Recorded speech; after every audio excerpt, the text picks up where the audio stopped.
আমি অসম নেৰু কোনোপধ্যে আমি অসম এৰি থৈ নাযাওঁ এনআৰসিত নাম আছে মানে আমি অসমীয়া এনআৰসিত নাম আছে মানে আমি ভাৰতীয় মুখ্যমন্ত্ৰী প্ৰত্যাহ্বান জনাইছে এবাৰ হাজাৰ হাজাৰ সংখ্যালঘু লোকসকলে কৈছে এনআৰসিত নাম আছে গতিকে আমি ভাৰতীয় আমাক কিয় বাংলাদেশে সজাব এনআৰসিত নাম থকা কোনো এগৰাকী লোকৰ গাত হাত দিব নোৱাৰিব এখন চৰকাৰে বৰ্তমান বাংলাদেশী খেদাৰ নামত কেৱল সংখ্যালঘুক টাৰ্গেট কৰিছে জাঙুৰ খাই উঠিছে এতিয়া সংখ্যালঘুসকল সমগ্ৰ ৰাজ্যত সংখ্যালঘুৰ প্ৰতিবাদৰ মাজতে আমছুৱে এবাৰ গৰ্জন কৰিছে আমছুৱে গৰ্জিত হৈছে বৰ্তমান সময়ত কৈছে যে কোনো এগৰাকী এনআৰসিত নাম থকা লোকৰ গাত হাত দিব নোৱাৰিব চৰকাৰে লৈ আহিছো অফিচাৰ এই মুহূৰ্তত এটা ডাঙৰ আপডেট আমি অসম নেৰু কোনোপধ্যেই আমি নেৰু অসমৰ পৰা আমাক কোনেও খেদিব নোৱাৰে আমি অসমীয়া আমি ভাৰতীয় এনআৰসিত নাম আছে মানে আমি অসমীয়া আমি ভাৰতীয় আমাক অসমৰ পৰা খেদি পঠিয়াব নোৱাৰে মুখ্যমন্ত্ৰীক প্ৰত্যাহ্বান জনালে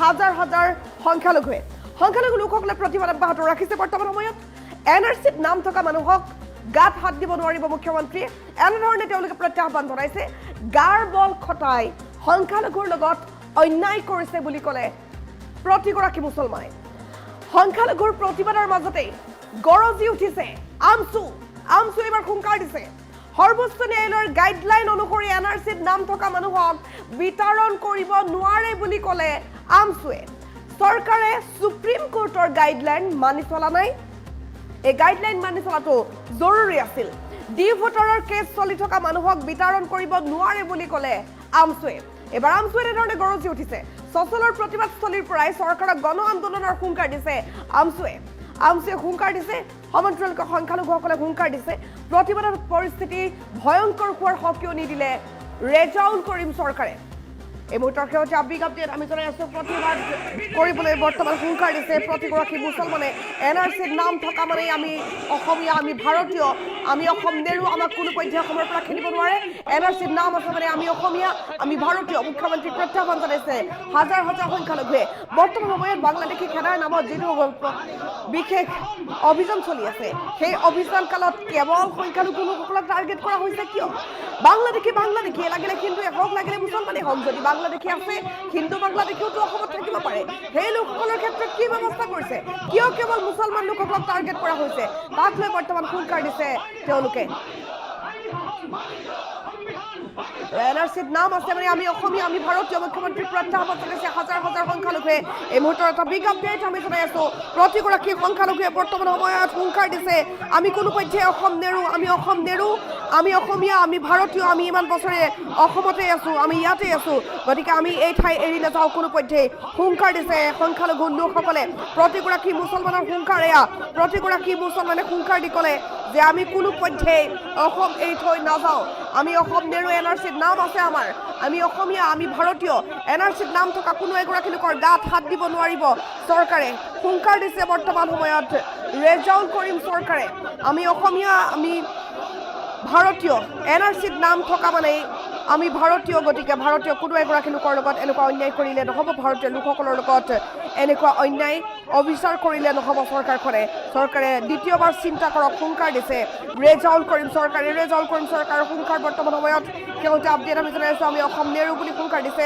সংখ্যালঘু লোকসকলে প্ৰতিবাদমুখৰ পৰিৱেশৰ সৃষ্টি হৈছে সমগ্ৰ ৰাজ্যজুৰি উত্তাল প্ৰতিবাদ সাব্যস্ত কৰি আছে সংখ্যালঘু লোকসকলে আৰু ইয়াৰ মাজতে ৰেজাউল কৰিম চৰকাৰে হুংকাৰ দি ক'লে যে এনআৰসিত নাম থকা কোনো এগৰাকী লোকৰ গাত হাত দিব নোৱাৰিব চৰকাৰখনে আমি অসমীয়া আমি ভাৰতীয় মুখ্যমন্ত্ৰীক প্ৰত্যাহ্বান জনাইছে হাজাৰ হাজাৰ সংখ্যালঘুৱে শেহতীয়া বিগ আপডেট এই মুহূৰ্তত আমি জনাই আছোঁ যিটো সময়ত বাংলাদেশী বিতৰণৰ বাবে জোৰদাৰ অভিযান চৰকাৰখনে অব্যাহত ৰাখিছে সেই সময়ছোৱাতেই এনআৰসিত নাম থকা লোকৰ গাত হাত দিব নোৱাৰিব বুলি হুংকাৰ দিছে ৰেজাউল কৰিম চৰকাৰে যিটো সময়ত বাংলাদেশী বিতৰণৰ বাবে চৰকাৰে যৎপৰোনাস্তি চেষ্টা অব্যাহত ৰাখিছে তালিকা সাজু কৰিছে সেই সময়ছোৱাত দেখা পোৱা গৈছে বহু লোক নিজকে ভাৰতীয় বুলি উল্লেখ কৰিছে ভাৰতীয় বুলি দাবী কৰিছে তেওঁলোকে কৈছে আমাৰ এনআৰসিত নাম আছে আমি বহু বছৰৰ পৰা ইয়াতে আছো আমি ভাৰতীয় আমাৰ আনকি আধাৰ কাৰ্ড পৰ্যন্ত আছে গতিকে এই লোকসকলক কিয় খেদিব আমি ইয়াৰ পৰা কিয় যাম এনেধৰণে তেওঁলোকে প্ৰত্যাহ্বান জনাইছে এনআৰসিত নাম থকা লোকৰ গাত হাত দিব নোৱাৰিব বুলি হুংকাৰ দিলে এইবাৰ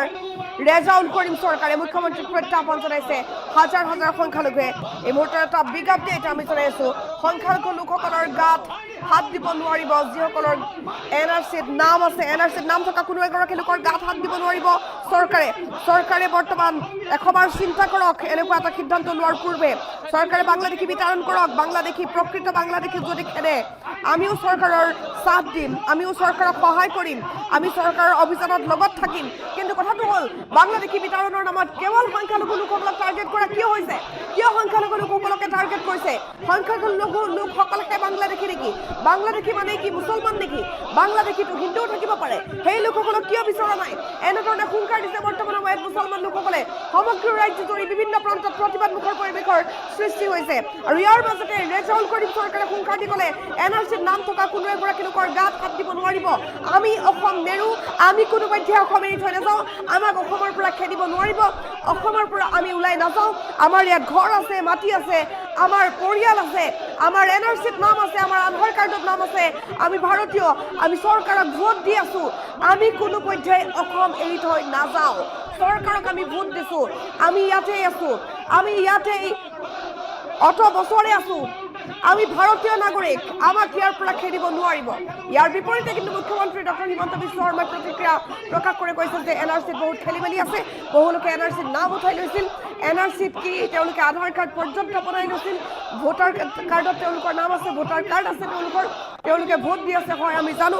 কিন্তু কথাটো হ'ল তেওঁলোক অসমীয়া বা ভাৰতীয় নহয়, তেওঁলোক বাংলাদেশী বহু লোক যিসকল 1971ৰ পাছত অসমলৈ আহিছিল, সেই লোকসকলক বিতৰণ কৰা হ'ব আৰু NRCৰ পুনৰীক্ষণ হ'ব, সেই কথা উল্লেখ কৰিছে মুখ্যমন্ত্ৰী ডক্টৰ হিমন্ত বিশ্ব শৰ্মাই।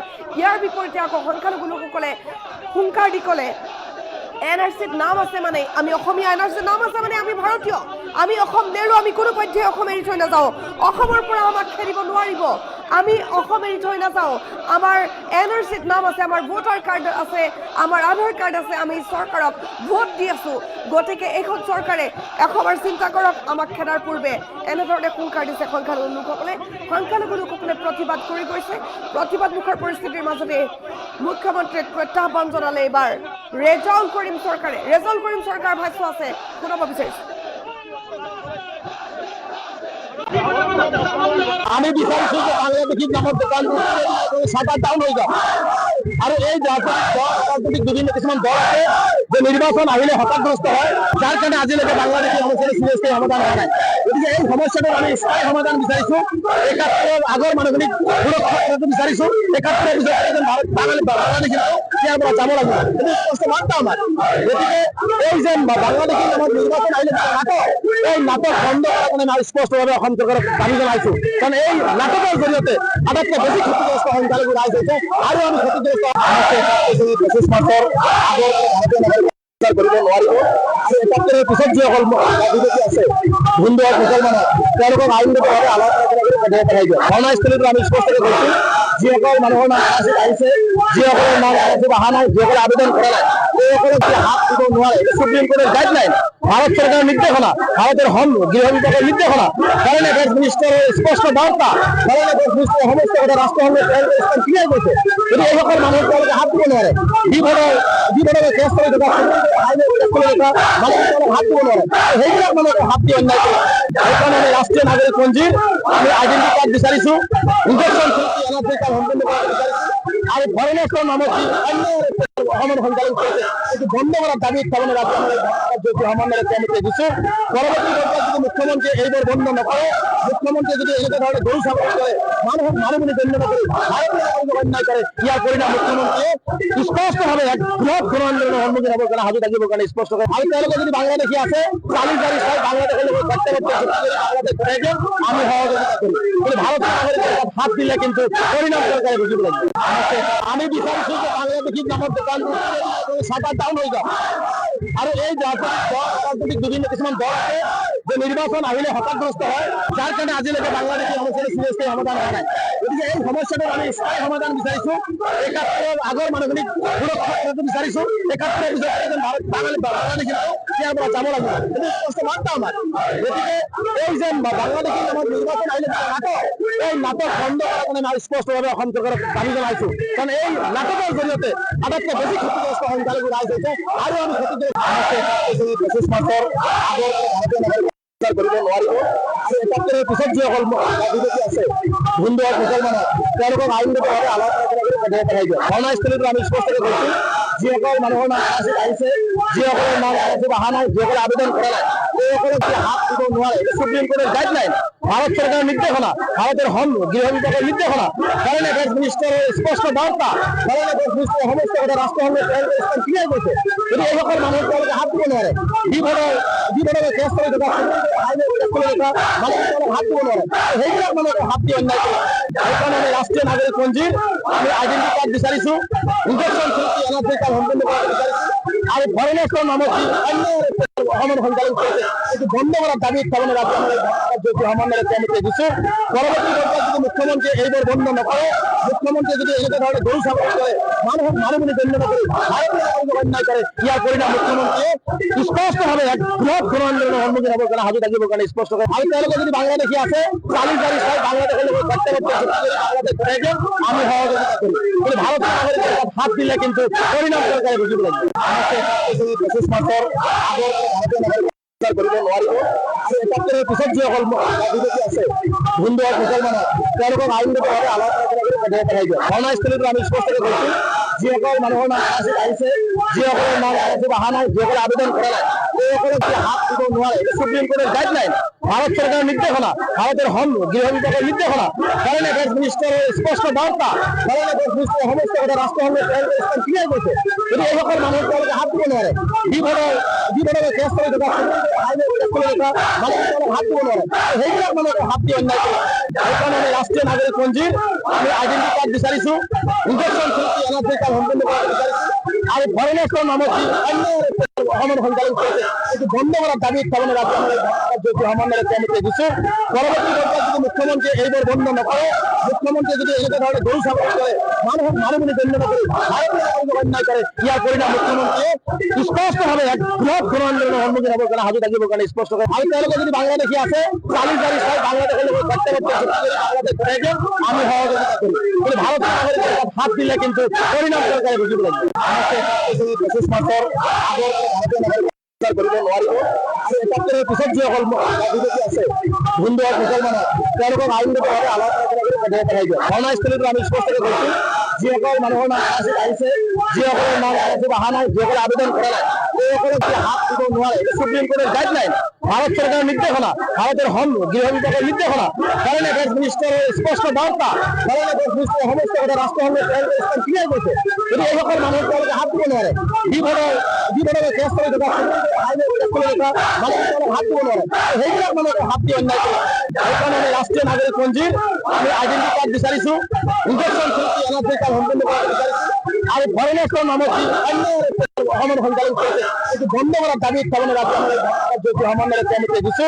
পৰৱৰ্তী পৰ্যায়ত যদি মুখ্যমন্ত্ৰীয়ে এইবোৰ বন্ধ নকৰে, মুখ্যমন্ত্ৰীয়ে যদি এনেকুৱা ধৰণে গৰু ছাগলী কৰে, মানুহক মানুহ বুলি গণ্য নকৰি ভাৰতীয় অন্যায় কৰে, ইয়াৰ পৰিণাম মুখ্যমন্ত্ৰীয়ে স্পষ্টভাৱে এক বৃহৎ গণ আন্দোলনৰ সন্মুখীন হ'বৰ কাৰণে সাজু থাকিবৰ কাৰণে স্পষ্ট কৰে। আৰু তেওঁলোকে যদি বাংলাদেশী আছে চালি জাৰি চাই বাংলাদেশৰ লগত বাংলাদেশ পঠাই দিয়ক, আমি সহযোগিতা কৰিম। কিন্তু ভাৰতীয় নাগৰিকেৰ হাত দিলে কিন্তু পৰিণাম চৰকাৰে বুজিব লাগিব।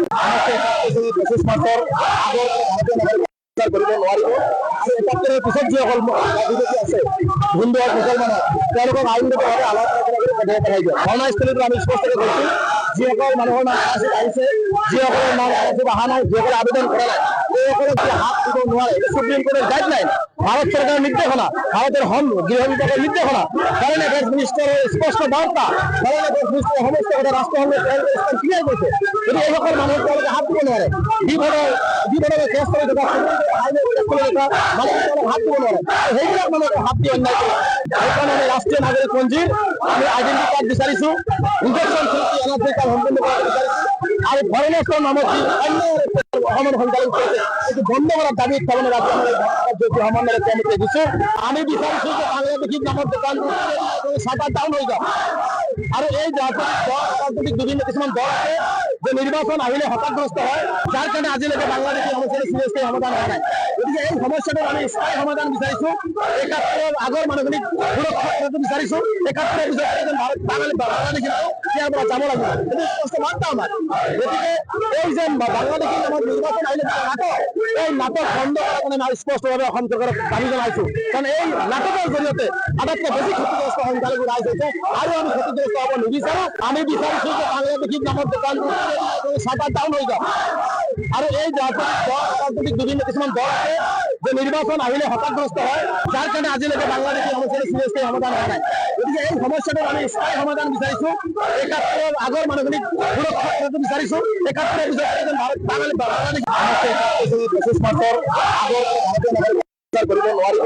আৰু ৭১ পিছত যিসকল বিদেশী আছে, হিন্দু হওক মুছলমান হওক, তেওঁলোকক আইনগতভাৱে আলোচনা কৰি পঠিয়াই পেলাই দিয়ে। ঘটনাস্থলীটো আমি স্পষ্টকৈ কৈছো, যিসকল মানুহৰ নাম আহিছে, যিসকলৰ নাম অহা নাই, যিসকলে আবেদন কৰা নাই, এইসকলক হাত দিব নোৱাৰে। সুপ্ৰিম কোৰ্টেৰ গাইডলাইন, ভারত সরকারের নির্দেশনা, ভারতের গৃহ বিভাগের নির্দেশনা, ফরেন অ্যাফেয়ার্স মিনিস্টারের স্পষ্ট বার্তা, ফরেন অ্যাফেয়ার্স মিনিস্টার সমস্ত কথা রাষ্ট্রসংঘের ক্লিয়ার করছে। যদি এইসকল মানুষ তেওঁলোকে হাত দিব নোৱাৰে, বিপদে কেছ কৰি থকা, আইনে কেছ কৰি থকা মানুহ তেওঁলোকে হাত দিব নোৱাৰে। সেইবিলাক মানুহকে হাত দি অন্যায় কৰে। সেইকাৰণে আমি ৰাষ্ট্ৰীয় নাগৰিকপঞ্জীৰ আমি আইডেন্টি কাৰ্ড বিচাৰিছো, ইনজেকশ্যন চুক্তি এনাৰ্জি কাৰ্ড সম্পূৰ্ণ কৰা বিচাৰিছো। আৰু ফৰেনাৰ্সৰ নামত যি অন্য অসমৰ সংখ্যালঘু কৰিছে, এইটো বন্ধ কৰাৰ দাবীত তাৰমানে ৰাজ্য সমন্বয় কমিটি দিছো। পৰৱৰ্তী পৰ্যায়ত যদি মুখ্যমন্ত্ৰীয়ে এইবোৰ বন্ধ নকৰে, মুখ্যমন্ত্ৰীয়ে যদি এনেকুৱা ধৰণে গৰু ছাগলী কৰে, মানুহক মানুহ বুলি গণ্য নকৰি ভাৰতীয় নাগৰিকক অন্যায় কৰে, ইয়াৰ পৰিণাম মুখ্যমন্ত্ৰীয়ে স্পষ্টভাৱে এক বৃহৎ গণ আন্দোলনৰ সন্মুখীন হ'বৰ কাৰণে সাজু থাকিবৰ কাৰণে স্পষ্ট কৰে। আৰু তেওঁলোকে যদি বাংলাদেশী আছে, চালি জাৰি চাই বাংলাদেশৰ লগত বাংলাদেশ ঘূৰাই দিয়ে, আমি সহযোগিতা কৰিম। কিন্তু ভাৰতীয় নাগৰিকৰ হাত দিলে কিন্তু পৰিণাম চৰকাৰে বুজিব লাগিব।